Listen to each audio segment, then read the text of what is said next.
नमस्कार दोस्तों, स्वागत है आपका हमारे इस विशेष पॉडकास्ट एपिसोड में, जहां हम एक ऐसी प्रेरणादायक और दिल को छूने वाली कहानी सुनेंगे जो न केवल प्रेम के बारे में है बल्कि त्याग, समर्पण और मानवता के उच्चतम आदर्शों को भी उजागर करती है।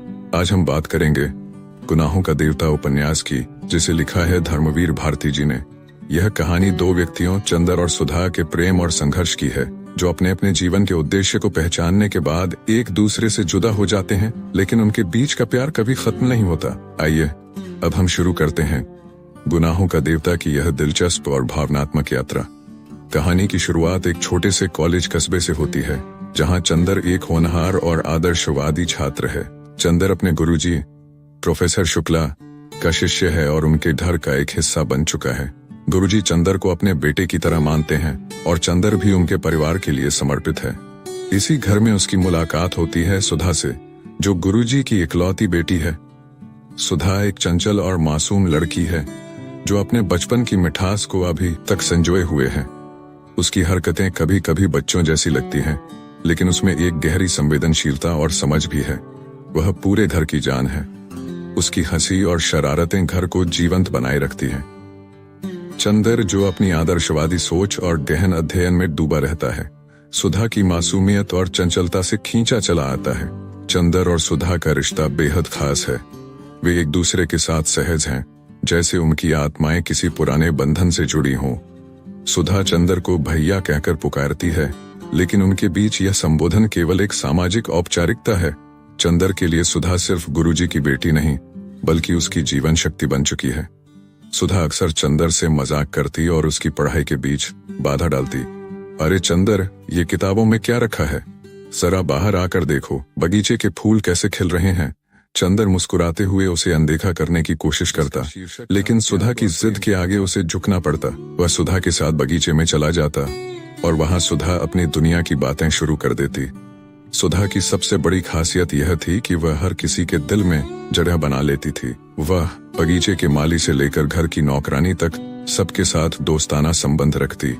चंदर, जो अक्सर खुद को किताबों में बंद रखता, सुधा की इस सरलता से प्रभावित होता। वह मन ही मन सोचता, सुधा जैसी मासूमियत इस दुनिया में दुर्लभ है। गुरुजी अक्सर चंदर को सुधा का ध्यान रखने की जिम्मेदारी सौंपते।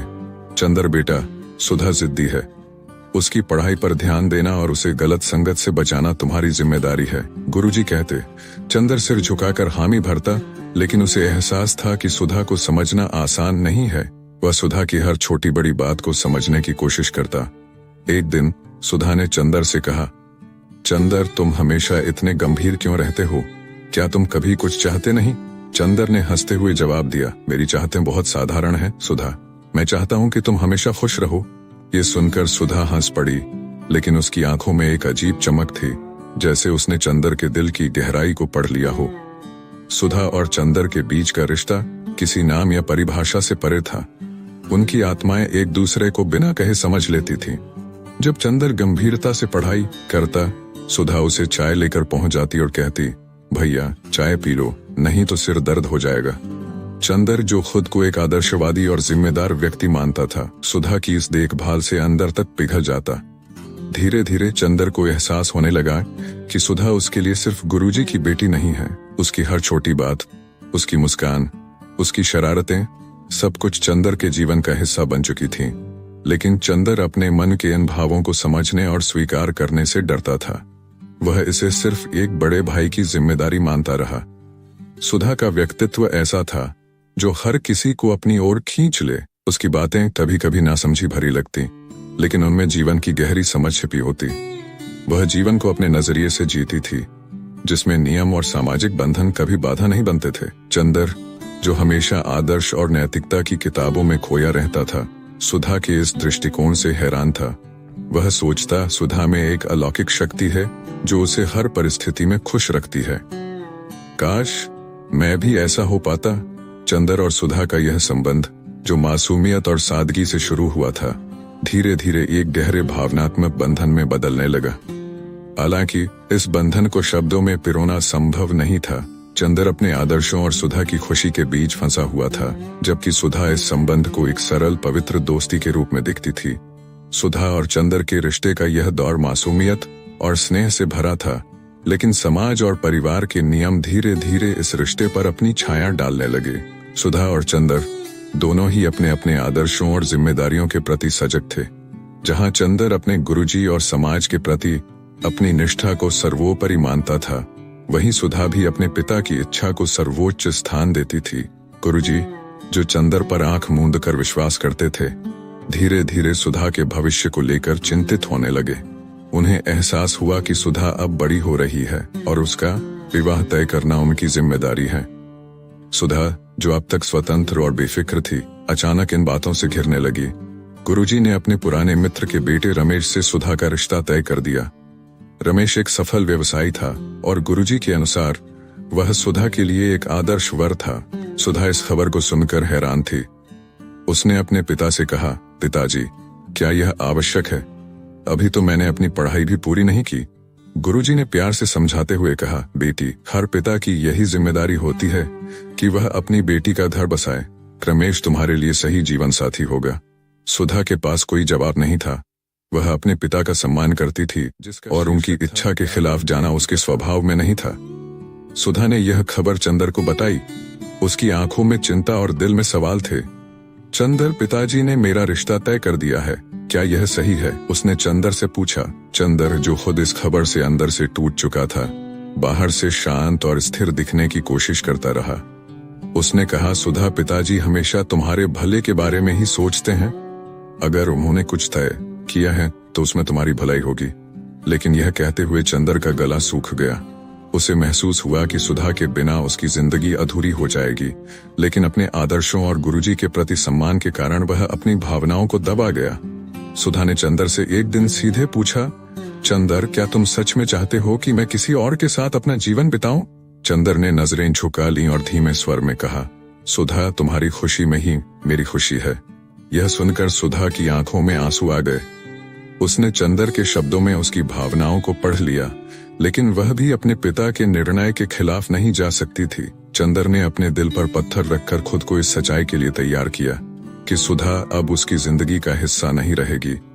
उसने खुद को पढ़ाई और समाज सेवा में व्यस्त कर लिया। अगर मैं अपने गुरुजी और सुधा की खुशी के लिए खुद को त्याग नहीं कर सकता तो मेरा प्रेम स्वार्थपूर्ण होगा, उसने खुद से कहा। चंदर ने यह निश्चय कर लिया कि वह सुधा से अपनी भावनाओं को कभी व्यक्त नहीं करेगा। उसे लगा कि प्रेम का सच्चा रूप त्याग में है। कुछ महीनों बाद सुधा का विवाह रमेश से हो गया। शादी का माहौल घर में उत्सव जैसा था, लेकिन चंदर के दिल में एक गहरी उदासी थी। उसने पूरे समय अपनी भावनाओं को छिपाए रखा और केवल एक मूक दर्शक बनकर सब कुछ देखा।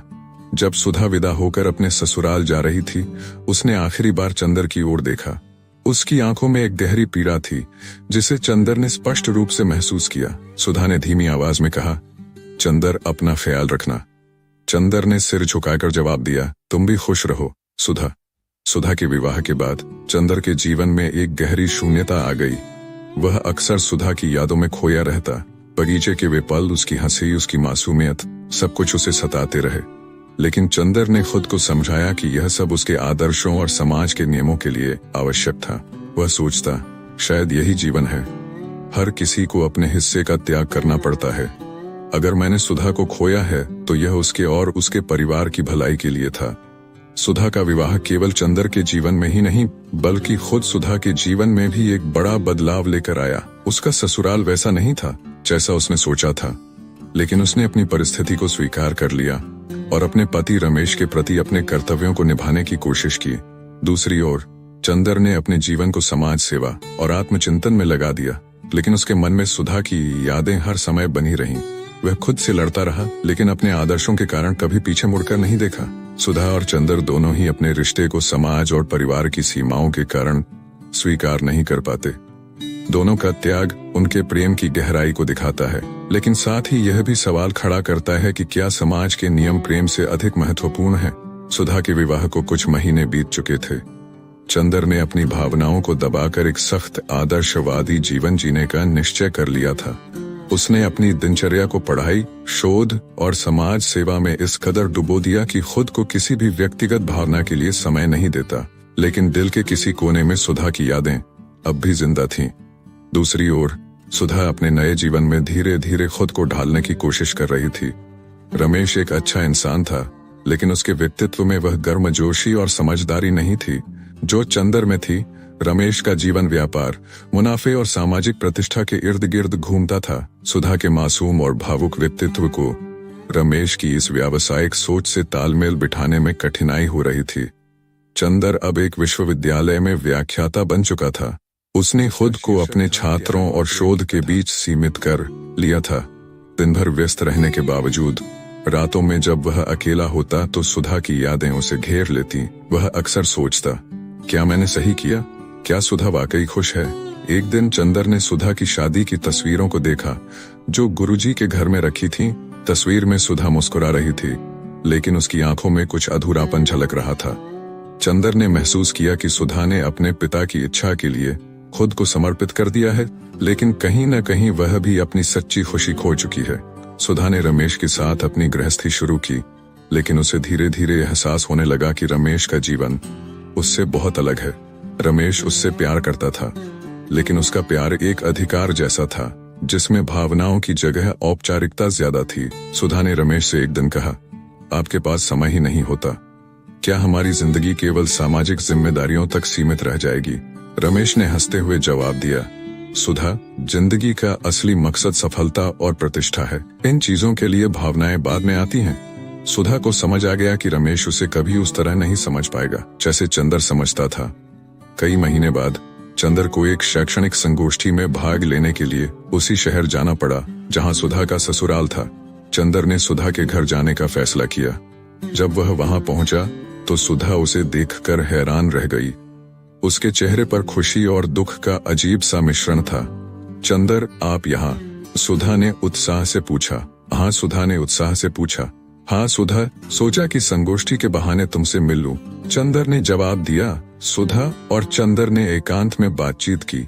सुधा ने अपनी ससुराल की जिंदगी और रमेश के साथ अपने रिश्ते के बारे में चंदर से खुलकर बात की।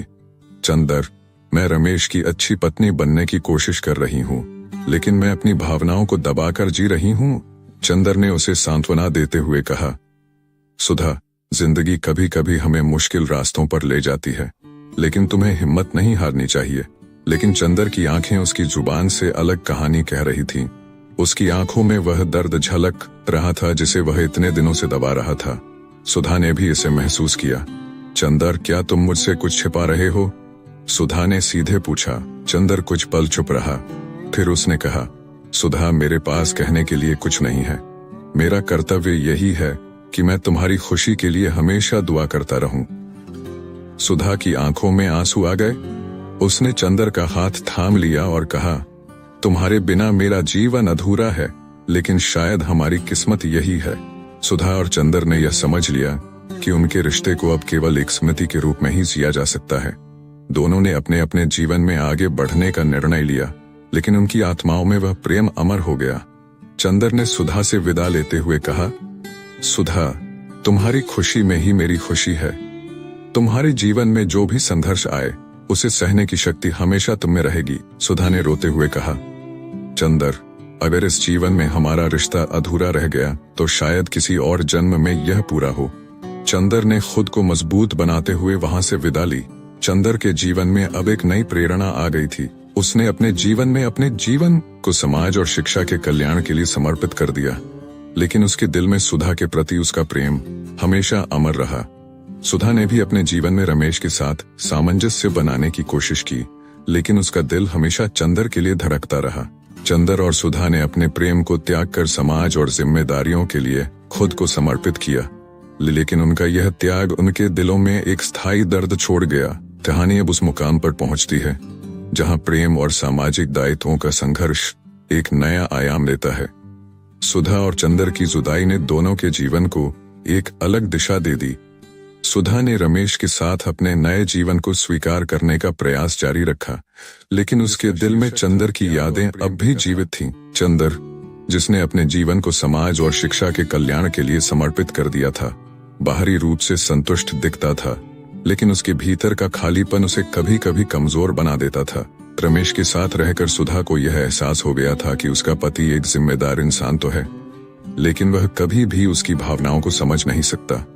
एक दिन रमेश ने देर रात घर लौटकर सुधा से कहा, सुधा, तुम अपने आप को इतना गंभीर क्यों बना लेती हो? हमें जीवन को व्यावहारिक दृष्टिकोण से देखना चाहिए। भावनाओं में उलझना मूर्खता है। सुधा ने संयमित स्वर में जवाब दिया, जीवन में केवल व्यावहारिकता ही सब कुछ नहीं होती, कभी कभी दिल की बातें भी जरूरी होती हैं। यह सुनकर रमेश हंस पड़ा और बोला, दिल की बातें सिर्फ कहानियों में अच्छी लगती हैं सुधा, असल जिंदगी में सफलता और सम्मान ही सबसे बड़ा सच है। रमेश की इस सोच ने सुधा को और भी अकेला कर दिया। वह जानती थी कि उसकी भावनाओं को समझने वाला कोई नहीं है, लेकिन उसने अपने मन को समझा लिया कि यह उसका जीवन है और इसे निभाने की जिम्मेदारी भी उसी की है। चंदर ने अपने जीवन में एक नई प्रेरणा खोज ली थी। वह शिक्षा और समाज सेवा के जरिए अपने दर्द को कम करने की कोशिश कर रहा था। उसने अपने छात्रों को सिखाने का काम सिर्फ एक पेशा नहीं बल्कि एक मिशन बना लिया। अगर मैं अपने व्यक्तिगत जीवन में अधूरा रह गया तो कम से कम दूसरों के जीवन में बदलाव लाने की कोशिश तो कर सकता हूँ, उसने सोचा। चंदर ने गरीब बच्चों के लिए एक निःशुल्क शिक्षा केंद्र खोलने का निश्चय किया। उसने अपना समय और ऊर्जा उन बच्चों को पढ़ाने में लगा दी जिन्हें समाज ने हाशिए पर छोड़ दिया था। गुरुजी ने चंदर के इस बदले हुए व्यवहार को नोटिस किया। उन्होंने देखा कि चंदर अब पहले जैसा खुशमिजाज और सरल नहीं रहा। वह अपने काम में डूबा रहता था और किसी से भी अपने दिल की बात नहीं करता था। एक दिन गुरुजी ने चंदर से कहा, चंदर, तुम्हारी आंखों में एक गहरी उदासी दिखती है, क्या तुम सच में खुश हो? चंदर ने हल्के से मुस्कुराते हुए जवाब दिया, गुरुजी, मैं अपने काम में खुश हूँ। जीवन का असली सुख दूसरों के लिए कुछ करने में है। गुरुजी समझ गए कि चंदर अपने भीतर बहुत कुछ दबाए हुए है, लेकिन उन्होंने उसे और परेशान नहीं किया। एक दिन सुधा की छोटी बहन वीणा, जो अभी भी चंदर के संपर्क में थी, ने चंदर को बताया कि सुधा की तबीयत ठीक नहीं है। सुधा एक गहरी मानसिक तनाव में जी रही थी और धीरे धीरे उसका स्वास्थ्य खराब हो रहा था। भैया, सुधा खुश नहीं है। वह कुछ बोलती नहीं, लेकिन मुझे लगता है कि वह अंदर से टूट रही है, वीणा ने कहा। यह सुनकर चंदर का दिल कांप उठा। उसने खुद से कहा, सुधा ने अपने पिता और समाज की इच्छाओं के लिए अपना जीवन समर्पित कर दिया, लेकिन क्या उसकी यह कुर्बानी उसे खुशियां दे पाई? चंदर ने सुधा से मिलने का निश्चय किया। वह जानता था कि सुधा के जीवन में वह कोई बदलाव नहीं ला सकता, लेकिन कम से कम उसे यह यकीन दिला सकता है कि वह अकेली नहीं है। जब चंदर सुधा के घर पहुंचा तो उसने देखा कि सुधा बहुत कमजोर और थकी हुई लग रही थी। उसकी आंखों में एक अजीब सी शून्यता थी। सुधा, यह क्या हाल बना लिया है तुमने? चंदर ने चिंतित होकर पूछा। सुधा ने धीमी आवाज में जवाब दिया, चंदर, यह हालात का असर है। मैंने अपनी जिंदगी को स्वीकार तो कर लिया है, लेकिन इसे जीने का अर्थ अब भी नहीं समझ पाई हूँ। चंदर ने सुधा का हाथ थाम कर कहा, सुधा, जीवन संघर्षों का नाम है, लेकिन तुम्हें हार नहीं माननी चाहिए। जो भी हो, तुम्हें अपनी ताकत को पहचानना होगा। उस दिन चंदर और सुधा ने एक दूसरे से खुलकर बात की। उन्होंने अपने दर्द, अपनी कुर्बानियों और अपनी भावनाओं को साझा किया। चंदर ने सुधा से कहा, शायद हमारे जीवन का उद्देश्य यही था कि हम अपने प्यार को त्याग कर दूसरों के लिए जीना सीखें, लेकिन एक बात याद रखना, तुम अकेली नहीं हो। सुधा की आंखों में आंसू थे, लेकिन उसमें एक अजीब सा संतोष भी झलक रहा था। उसने कहा, चंदर, तुम्हारा होना ही मेरे लिए काफी है। तुम्हारी यादों के सहारे मैं अपना जीवन जी लूंगी। चंदर ने सुधा को अलविदा कहा और लौटते वक्त अपने दिल में यह निश्चय कर लिया कि वह अब कभी सुधा से नहीं मिलेगा। चंदर और सुधा की जुदाई और उनके जीवन में संघर्षों को और गहराई से उजागर करता है। जहां सुधा अपने दायित्वों को निभाने के लिए खुद को समर्पित कर देती है, वहीं चंदर अपने दर्द को समाज सेवा में बदल देता है। लेकिन उनकी आखिरी मुलाकात में दोनों को यह एहसास होता है कि प्रेम त्याग से भी अमर हो सकता है। अब सुधा और चंदर की आखिरी मुलाकात के बाद दोनों ने अपने अपने जीवन में आगे बढ़ने की कोशिश शुरू कर दी, लेकिन उनकी आत्माएं एक दूसरे से बंधी हुई थीं। चंदर ने अपने आप को पूरी तरह से समाज सेवा में झोंक दिया और सुधा ने अपने जीवन को रमेश के साथ सामंजस्य में ढालने की कोशिश जारी रखी। परंतु दोनों के दिलों में एक खालीपन था जो उनके त्याग और प्रेम को हमेशा जीवित रखता था। सुधा ने रमेश के प्रति अपने दायित्वों को निभाने में कोई कमी नहीं छोड़ी। उसने अपनी गृहस्थी को संभालने का हर संभव प्रयास किया, लेकिन उसके मन में एक सवाल बार बार गूंजता था, क्या मैं वाकई खुश हूँ या यह केवल एक समझौता है? एक दिन रमेश ने देखा कि सुधा गहरी सोच में डूबी हुई थी। सुधा, तुम हमेशा इतनी शांत क्यों रहती हो? क्या तुम मुझसे कुछ छुपा रही हो? रमेश ने पूछा। सुधा ने हल्की मुस्कान के साथ जवाब दिया, नहीं, ऐसा कुछ नहीं।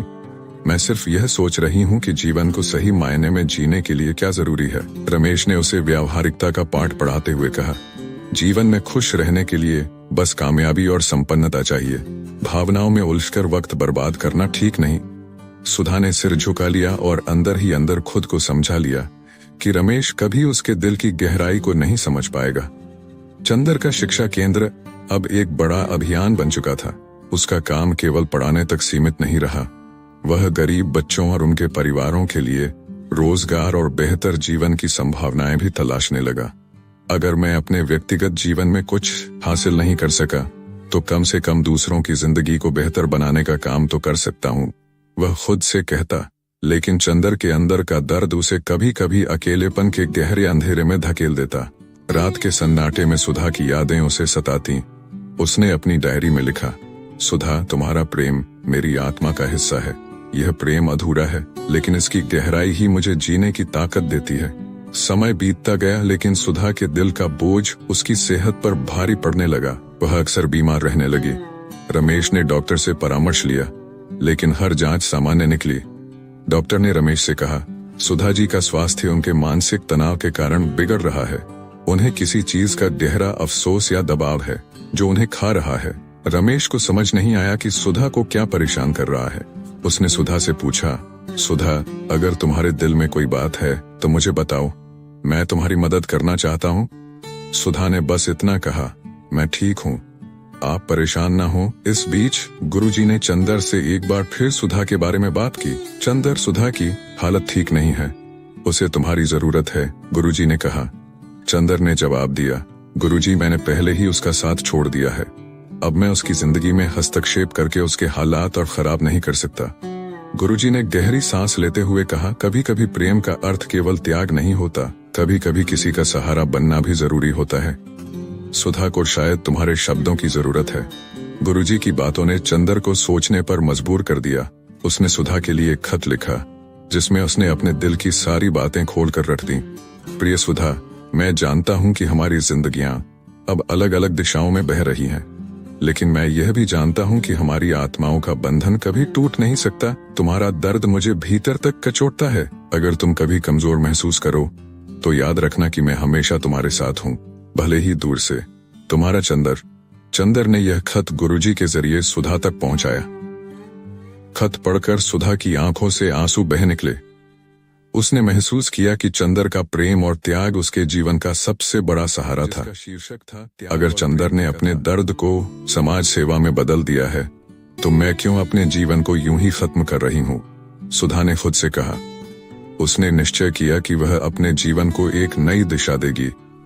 उसने अपने आप को एक जिम्मेदार पत्नी और समाज के प्रति समर्पित इंसान के रूप में ढालने का निर्णय लिया।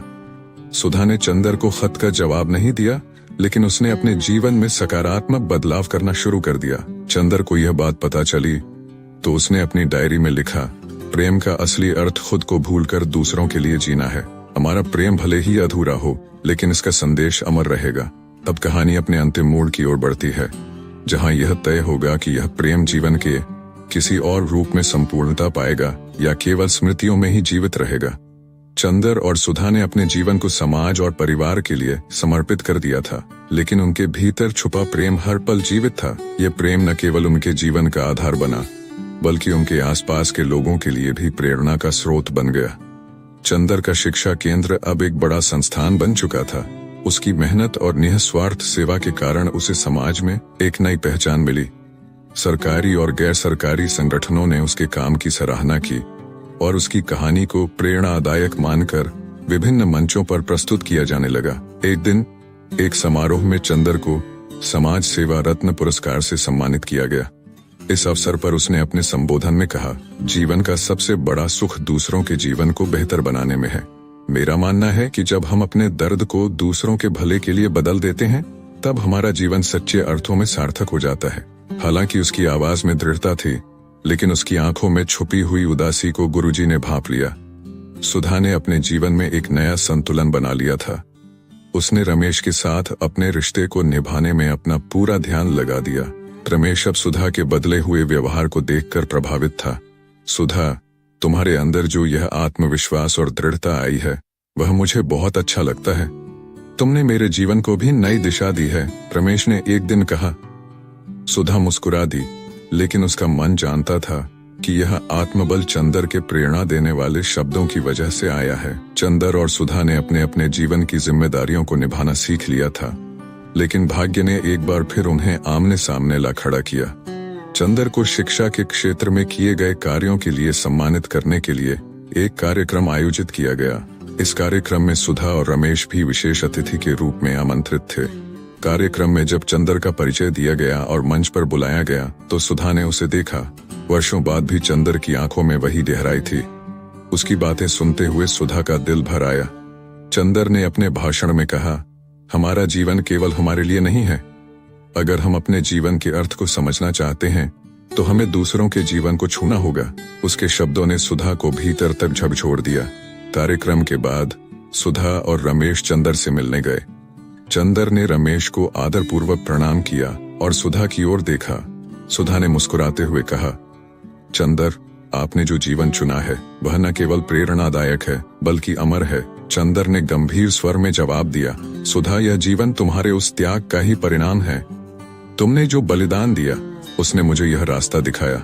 रमेश, जो इस बातचीत का गवाह था, उसने महसूस किया कि सुधा और चंदर के बीच का रिश्ता केवल शब्दों से नहीं बल्कि आत्मा के स्तर पर जुड़ा हुआ था। उसने दोनों की भावनाओं को समझा और कहा, चंदर जी, मैंने सुधा को कभी इतनी संतुष्ट नहीं देखा जितनी आज आपकी बातें सुनकर दिख रही है। मैं चाहता हूं कि आप दोनों इस रिश्ते को कभी खोने न दें। चंदर ने सिर झुका लिया और कहा, यह रिश्ता त्याग और प्रेरणा का है। यही हमारी सबसे बड़ी पूंजी है। उस दिन के बाद चंदर और सुधा ने एक दूसरे से मिलने की कोई कोशिश नहीं की, लेकिन उनके दिलों में एक संतोष था कि उनका प्रेम केवल व्यक्तिगत नहीं बल्कि सार्वभौमिक बन चुका है। चंदर ने अपनी डायरी में लिखा, प्रेम वह नहीं है जो केवल हमारा हो, प्रेम वह है जो हमें दूसरों के जीवन में रोशनी भरने का साधन बना दे। सुधा, तुम मेरे जीवन की वह प्रेरणा हो जिसने मेरे अंधकार को रोशनी में बदल दिया। सुधा ने अपने मन में यह स्वीकार कर लिया कि उसका और चंदर का रिश्ता केवल स्मृतियों और प्रेरणाओं में जीवित रहेगा। उसने अपनी जिम्मेदारियों को और भी उत्साह से निभाना शुरू कर दिया, क्योंकि अब वह जान चुकी थी कि सच्चे प्रेम का अर्थ त्याग और सेवा में है। प्रेम व्यक्तिगत सीमाओं से परे जाकर समाज और मानवता के लिए एक संदेश बन जाता है। चंदर और सुधा का रिश्ता अधूरा तो है, लेकिन यह अधूरापन ही उनकी ताकत बन जाता है। समय अपनी गति से चलता रहा। सुधा और चंदर ने अपने जीवन की नई दिशा तय कर ली थी, लेकिन उनके भीतर के भावनात्मक बंधन ने उन्हें हमेशा जोड़कर रखा। हालांकि दोनों ने कभी अपने जीवन के रास्ते दोबारा मिलने की कल्पना नहीं की थी, लेकिन भाग्य ने एक बार फिर उन्हें एक अप्रत्याशित मोड़ पर आमने सामने ला खड़ा किया। चंदर अब शिक्षा और समाज सेवा के क्षेत्र में एक आदर्श बन चुका था। उसने अपनी संस्था का विस्तार करते हुए गांव-गांव में शिक्षा केंद्र खोलने का अभियान शुरू किया। वह अक्सर ग्रामीण इलाकों में जाता, वहां के बच्चों और महिलाओं को पढ़ने लिखने के लिए प्रेरित करता। एक दिन चंदर को एक निमंत्रण मिला। एक छोटे से कस्बे में जहां उसकी संस्था ने नया केंद्र खोला था, वहां के स्थानीय लोगों ने उसके सम्मान में एक कार्यक्रम आयोजित किया। चंदर ने निमंत्रण स्वीकार कर लिया और वहां पहुंच गया। उधर सुधा ने अपने जीवन में नई ऊर्जा भर ली थी। वह रमेश के साथ मिलकर सामाजिक कामों में सक्रिय हो गई थी। उसने अपने खाली समय में महिलाओं के लिए एक सिलाई और हस्तकला केंद्र शुरू किया, जिससे गरीब महिलाएं आत्मनिर्भर बन सकें। रमेश भी सुधा के इस बदलाव से खुश था। उसने एक दिन कहा, सुधा, तुमने जो किया है वह न केवल सराहनीय है बल्कि प्रेरणादायक भी है। मुझे गर्व है कि तुम मेरी पत्नी हो। सुधा मुस्कुराई, लेकिन उसके मन में चंदर का एक सपना अब भी जीवित था। चंदर जिस कस्बे के कार्यक्रम में गया था, वहीं सुधा और रमेश भी आमंत्रित थे। सुधा को यह नहीं पता था कि चंदर भी इस कार्यक्रम का हिस्सा होगा। कार्यक्रम शुरू हुआ। स्थानीय लोगों ने चंदर के कामों की सराहना की और उन्हें धन्यवाद दिया। जब चंदर मंच पर बोलने के लिए खड़ा हुआ तो सुधा के मन में हलचल मच गई। इतने सालों बाद चंदर को देखना, और वह भी इस रूप में, उसे अचंभित कर गया। चंदर ने अपने भाषण में कहा, जीवन में सच्ची खुशी तब मिलती है जब हम दूसरों की जिंदगी को बेहतर बनाते हैं। मेरा मानना है कि प्रेम और त्याग इंसान की सबसे बड़ी ताकत है। सुधा के दिल में यह सुनकर अजीब सी सिहरन हुई। कार्यक्रम के बाद सुधा और रमेश चंदर से मिलने गए। चंदर ने रमेश का अभिवादन किया और सुधा की ओर देखा। उनकी आंखें मिली और एक पल के लिए समय जैसे थम गया। रमेश ने मुस्कुराते हुए कहा, चंदर जी, मैं सुधा के प्रयासों के बारे में आपको बताना चाहता हूँ। उसने महिलाओं को आत्मनिर्भर बनाने का काम शुरू किया है। यह सब आपकी प्रेरणा का ही नतीजा है। चंदर ने सुधा की ओर देखते हुए कहा, सुधा, तुमने जो किया है वह मेरे काम से कहीं अधिक महत्वपूर्ण है। तुमने न केवल अपने जीवन को संवारा, बल्कि कई और जिंदगियों को रोशनी दी। सुधा के चेहरे पर हल्की मुस्कान थी, लेकिन उसकी आंखों में भावनाओं का सागर उमड़ पड़ा। उस मुलाकात के बाद सुधा और चंदर के बीच पत्रों का आदान प्रदान शुरू हुआ। वे दोनों अपनी भावनाओं को शब्दों में पिरोकर एक दूसरे को भेजते। इन पत्रों में न कोई शिकायत होती, न कोई उलाहना, बस एक दूसरे की प्रेरणा और अपने अपने कामों की कहानियां होती। सुधा ने एक पत्र में लिखा, चंदर, तुम्हारी प्रेरणा ने मुझे वह बना दिया जो मैं आज हूँ। मैं तुम्हारे जीवन को देखकर समझ गई हूँ कि त्याग और सेवा से ही जीवन का असली अर्थ मिलता है। चंदर ने जवाब दिया, सुधा, तुम्हारा प्रेम और त्याग ही मेरे जीवन की सबसे बड़ी शक्ति है। भले ही हमारी राहें अलग हों, लेकिन हमारी आत्माएं हमेशा जुड़ी रहेंगी। सुधा ने अपने दिल की सारी उलझनों को खत्म कर दिया। उसने रमेश के साथ अपने जीवन को पूरी तरह से समर्पित कर दिया और सामाजिक कामों में रम गई। वह जान चुकी थी कि चंदर का प्रेम अब उसकी ताकत है, न कि कोई कमजोरी। रमेश ने एक दिन उससे पूछा, सुधा, तुम्हारे अंदर जो यह स्थिरता और संतोष है वह कहाँ से आता है? सुधा ने मुस्कुराते हुए कहा, यह सब जीवन के अनुभव और सही लोगों से मिली प्रेरणा का परिणाम है। चंदर ने अपने जीवन को पूरी तरह से समाज सेवा में समर्पित कर दिया। उसने अपनी संस्था का नाम बदलकर सुधा विद्या केंद्र रख दिया, जो उसकी प्रेरणा का प्रतीक था। एक दिन चंदर ने अपनी डायरी में लिखा, प्रेम केवल पाने का नाम नहीं है, प्रेम वह है जो हमें दूसरों के लिए जीने का मार्ग दिखाए। सुधा, तुम मेरे जीवन का वह प्रकाश हो जिसने मेरे अंधेरे को हमेशा के लिए मिटा दिया। सच्चा प्रेम केवल साथ रहने में नहीं, बल्कि त्याग और प्रेरणा में होता है। चंदर और सुधा का रिश्ता अधूरा होते हुए भी अमर बन गया। उनका प्रेम अब केवल व्यक्तिगत नहीं, बल्कि समाज और मानवता के लिए एक प्रेरणा बन गया। कहानी अब अपने अंतिम मोड़ पर पहुंच गई है, जहां प्रेम का यह अमर संदेश आने वाली पीढ़ियों को प्रेरित करेगा। समय बीतता गया। सुधा और चंदर ने अपने जीवन के उद्देश्य को समझ लिया था। उनका प्रेम अब केवल व्यक्तिगत भावना नहीं रहा, बल्कि वह एक आदर्श बन चुका था। ये भाग उनकी भावनाओं, त्याग और उनकी प्रेरणा से समाज पर पड़े प्रभाव को उजागर करता है। चंदर ने अपने जीवन का हर पल समाज के लिए समर्पित कर दिया था। सुधा विद्या केंद्र अब एक आंदोलन बन चुका था। हजारों बच्चे जो कभी शिक्षा से वंचित थे, अब इस केंद्र से पढ़ाई करके अपने भविष्य को संवार रहे थे। चंदर का स्वास्थ्य धीरे धीरे कमजोर हो रहा था। अत्यधिक काम और त्याग के कारण उसका शरीर थक गया था, लेकिन उसकी आत्मा अडिग थी। वह अक्सर कहता, जीवन का उद्देश्य केवल खुद के लिए जीना नहीं है। यदि मेरा अंत भी दूसरों के जीवन में एक नई शुरुआत ला सके, तो यही मेरी सच्ची जीत होगी। सुधा अपने पति रमेश और समाज की सेवा में संतुलन बनाए हुए थी। उसने महिलाओं के सशक्तिकरण का जो काम शुरू किया था, वह अब एक बड़ा अभियान बन चुका था। वह अक्सर उन महिलाओं को प्रोत्साहित करती जो जीवन की कठिनाइयों से हार मान लेती थीं। एक दिन सुधा ने अपने केंद्र में भाषण देते हुए कहा, हम सबके जीवन में कठिनाइयां आती हैं, लेकिन हमें यह समझना चाहिए कि हर दर्द हमें मजबूत बनाने के लिए होता है। जब हम अपने दुखों को ताकत बना लेते हैं, तो हमारा जीवन दूसरों के लिए प्रेरणा बन जाता है। सुधा का यह आत्मबल चंदर की दी हुई प्रेरणा का ही परिणाम था। चंदर का स्वास्थ्य बिगड़ता जा रहा था। वह अब अधिक यात्रा नहीं कर पाता था। उसकी संस्था के लोग उसे आराम करने की सलाह देते, लेकिन चंदर कहता, मेरे पास आराम करने का समय नहीं है। जब तक यह शरीर मेरा साथ देता है, मैं समाज के लिए काम करता रहूंगा। सुधा को जब ये बात पता चली, तो वह उससे मिलने के लिए तैयार हुई। रमेश ने भी सुधा का साथ दिया और कहा, तुम्हें जाना चाहिए। चंदर जी ने तुम्हारे जीवन को जितनी दिशा दी है, उतना शायद ही कोई और दे सकता था। सुधा चंदर से मिलने पहुंची। चंदर ने उसे देखा तो उसकी आंखों में एक अजीब सी चमक आ गई। उसने धीमी आवाज में कहा, सुधा, तुमने आकर मेरा जीवन पूरा कर दिया। सुधा ने भावुक होकर कहा, चंदर, आप मेरे लिए प्रेरणा है। मैंने जो कुछ भी सीखा वह सब आपसे ही सीखा है। उस दिन चंदर ने सुधा को अपनी डायरी दी, जिसमें उसने अपने जीवन की सारी भावनाएं लिखी थीं। उसने कहा, सुधा, यह मेरी आत्मा की आवाज है। इसे संभाल कर रखना, शायद यह आने वाली पीढ़ियों के लिए प्रेरणा का स्रोत बने। सुधा ने डायरी को अपने सीने से लगाया और वादा किया कि वह चंदर के सपनों को जीवित रखेगी। कुछ ही दिनों बाद चंदर ने इस दुनिया को अलविदा कह दिया, लेकिन वह केवल शरीर से गया। उसकी आत्मा और उसके विचार हर उस व्यक्ति के दिल में जीवित रहे जिसने उससे प्रेरणा ली थी। चंदर की मृत्यु के बाद सुधा और रमेश ने मिलकर सुधा चंदर फाउंडेशन की स्थापना की। यह फाउंडेशन शिक्षा, महिला सशक्तिकरण और समाज कल्याण के क्षेत्र में काम करने लगा। चंदर की डायरी को एक किताब के रूप में प्रकाशित किया गया। यह किताब लाखों लोगों के जीवन को प्रेरित करने लगी। सुधा ने एक बार कहा, चंदर ने हमें सिखाया कि प्रेम केवल पाने का नाम नहीं, बल्कि त्याग और सेवा का प्रतीक है। उनका जीवन इस बात का प्रमाण है कि सच्चा प्रेम कभी मरता नहीं, वह अमर रहता है। सुधा और चंदर का प्रेम भले ही अधूरा रह गया हो, लेकिन उनका त्याग, उनकी प्रेरणा और उनका योगदान अमर हो गया। उनकी कहानी यह सिखाती है कि सच्चा प्रेम सीमाओं से परे होता है। यह केवल दो दिलों का संबंध नहीं, बल्कि मानवता की सेवा का माध्यम बन सकता है।